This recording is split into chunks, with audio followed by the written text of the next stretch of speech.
ওই সাপ দেখা যাইতেছে, এই যে লড়তেছে, এই যে দর্শক দেখেন, এই যে আরে কি রে বড় সাপ, ও মাই গড।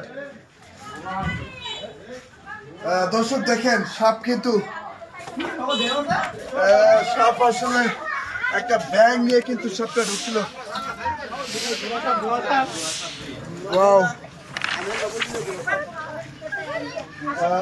হোসাইনে কিন্তু সাপের যেই গর্ত, যেই ধার দিয়ে ঢুকছে, এখনো কিন্তু দাগ পড়ে আছে, তাই না হোসাইন?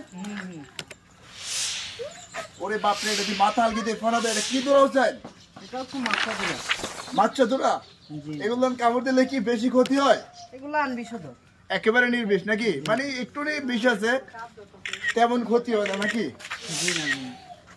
আর একটা জিনিস হোসাইন, এই ধরা সাপগুলান বিশেষ করে নিজের যখন ধরা পড়ে নিজের শরীরে নিজে কামড় দিতে থাকে, এটার কারণটা কি? আসলে সবারই জীবন বাঁচানোর জন্য আঘাত করবে, এটা স্বাভাবিক।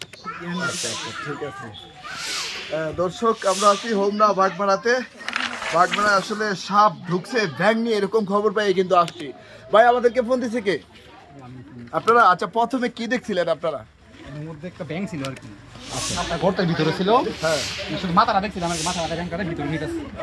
সাপের শুধু মাথাটাই আপনারা দেখছেন নাকি, যে ব্যাং গাড়ি নিতেছে? কি সাপ আপনারা ধারণা করতেছেন?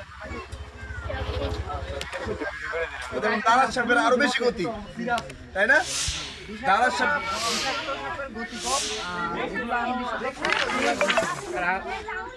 আচ্ছা হোসেন, এটা কি এখন ডিম পাড়ার জন্য ঢুকছিল এখানে এই বাড়িতে? আহারের জন্য? আচ্ছা, এখন এই আহারের জন্য মানুষের ঘর বাড়িতে কেন বেশি ঢুকতেছে?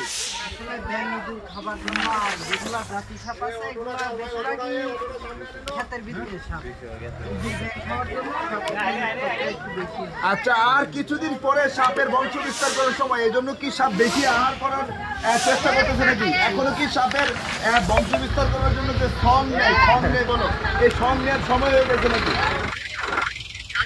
কিছুদিন পরে তারপর সং নিবে বংশ বিস্তার করার জন্য নাকি?